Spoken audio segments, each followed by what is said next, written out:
Dua warga Kecamatan Konang, Bangkalan, Jawa Timur terpaksa berurusan dengan polisi setelah kedapatan membawa senjata api dan senjata tajam saat pemilihan kepala desa.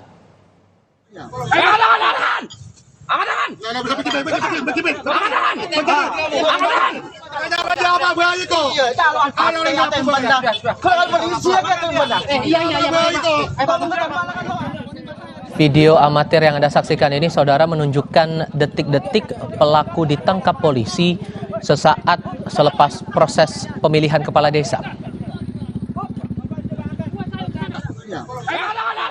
Pelaku yang kedapatan membawa senjata api dan senjata tajam ini merupakan mantan kepala desa dan keponakannya. Satu pelaku langsung ditahan, sementara sang mantan kepala desa dibebaskan karena memiliki surat kepemilikan senjata api.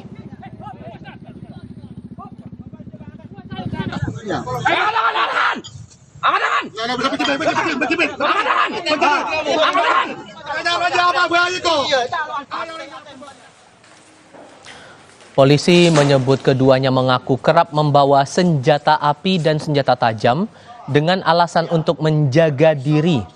Selain menahan pelaku, polisi turut menyita senjata api beserta 6 butir peluru dan senjata tajam.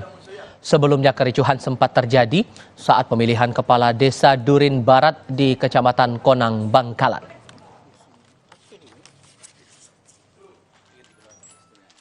Memeriksa yang bersangkutan dan diketahui yang bersangkutan membawa senjata api jenis revolver beserta senjata tajam yang ada sarungnya. Pelaku membawa senjata api ini untuk menjaga diri. Ini diketahui oleh petugas pada waktu yang bersangkutan akan